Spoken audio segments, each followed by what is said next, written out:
Welcome to the Tuesday Weekend, the podcast that asks who closed last night. Because seriously, I opened this morning and the trash was, even if you don't take it out, close the bag. That's how we get bugs. Anyway, I'm Josh Hobson, and joining us live from San Diego is Nick Parkin. How you doing, Nick? Pretty good. Weather's nice again. It's not supposed to rain till tomorrow. So that's been a nice weekend. Been really busy.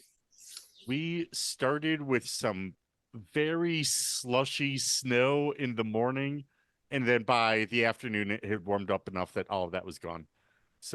But this week is going to be kind of some of that. Like a couple of afternoons we'll get the highs of like the mid to upper 50s. Ooh. And then we'll get some overnight snow, and that's a great combo. We're just 50s and 60s for the next 2-3 weeks, and it starts warming up to the 70s. Right, and then you get your spring weather back. Yep. Yeah, our eternal spring weather, basically. That's it. Well, I think Bob Dylan put it best in 1965 before a stunned crowd at the Newport Folk Festival as the band started to play a fully electric version of Maggie's Farm, when he said, "It used to go like that.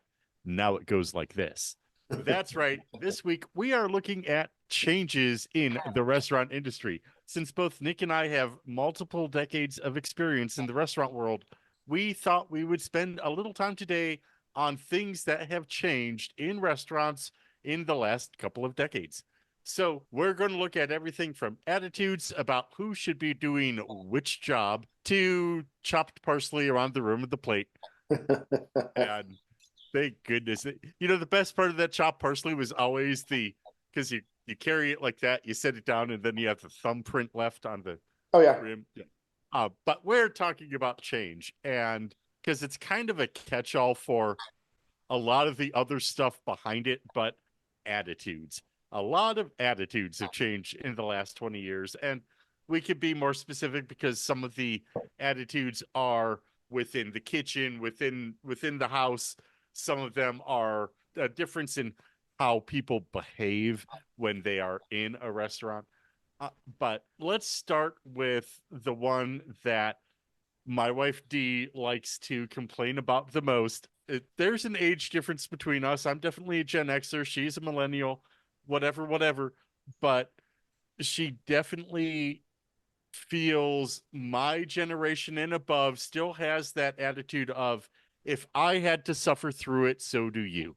And I think that to some extent that is getting better now. I don't think it's completely gone. I still hear it from time to time, or some version of it. And I've heard those words exactly from a chef that I worked for in the past, that, kind of justifying how hard he was riding everybody.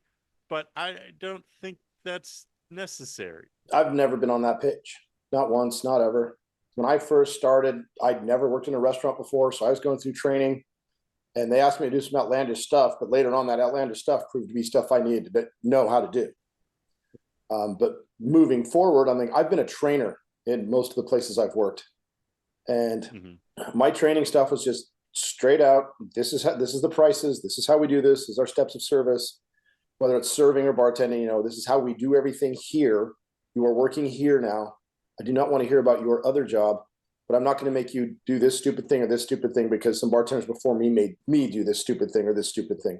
Exactly. I'm like, can you make an old fashioned? Great. Here's how we make an old fashioned here. Do you got that down? They're like, yeah, cool. They're not going to just pull rank and say, oh, you have to work in the service well for 2 weeks. And it's like, I've actually tended bar longer than you have.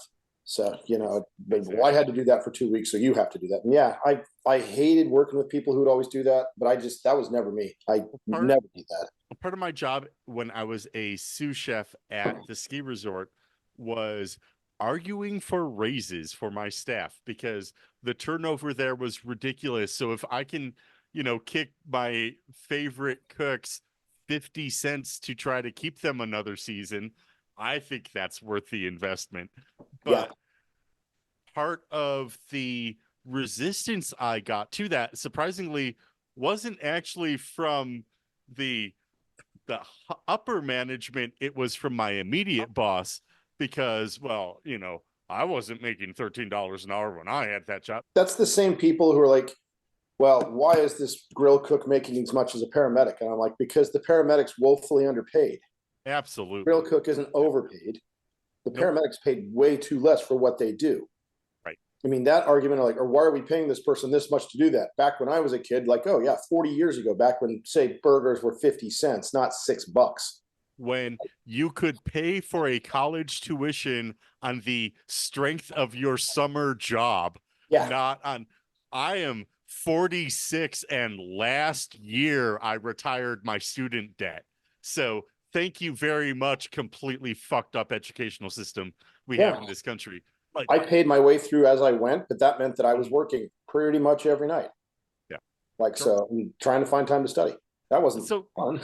So yeah, I mean, to me, the argument I was making is I had to suffer, so I tried to make it so you don't have to also. Yeah. I think it's part of being a good human to try to reduce the suffering we see around us in the community and especially in our workplace.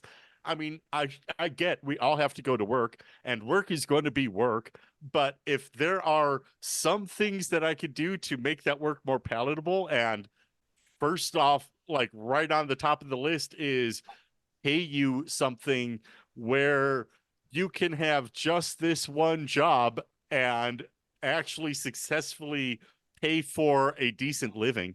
I'm lucky I'm actually in California for how we get paid minimum wage, and it's always been like that here. When I started back in Arizona, I was making $1.68 an hour.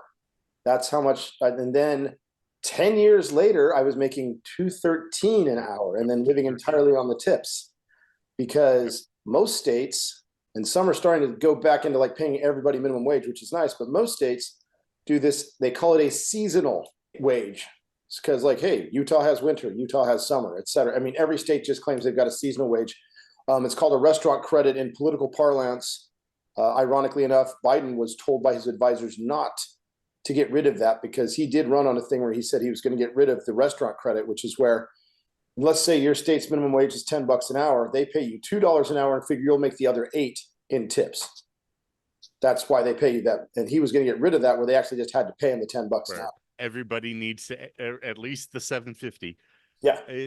It's funny, actually. I had kind of what hasn't changed, and one of the things on that list is the minimum wage. Yeah, because what was it, 2007 was the last time it went up, and well, now every place else federally. Federally.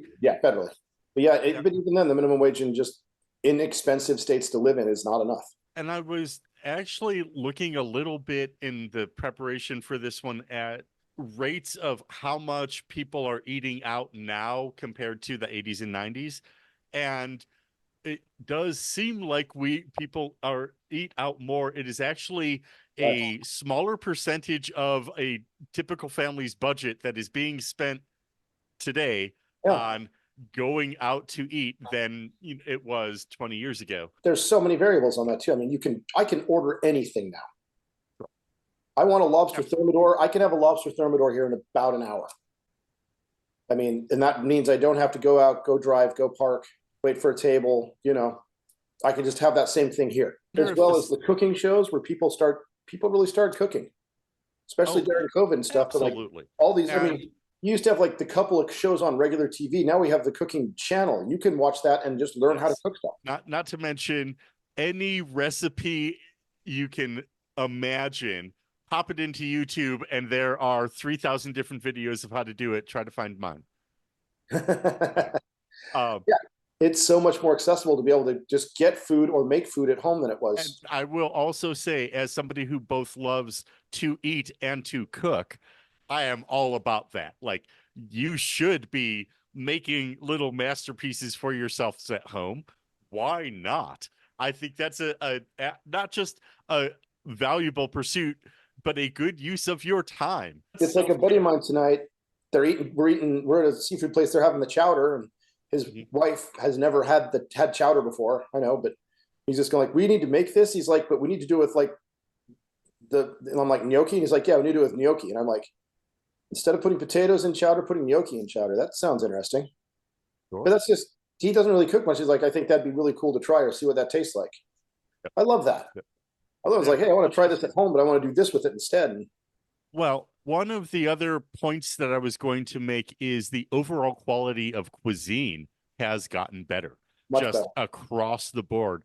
Even when I was in Park City, one of the chefs that I worked for who grew up in Salt Lake and had cooked in Salt Lake in the 80s and 90s said it really was the Olympics in 2002 that brought food to Utah Yeah. because chefs came to watch the game, looked around, and was like, wait, no one's doing this around here, and set up shop and started making some really good food. And then everyone was like, wait, food?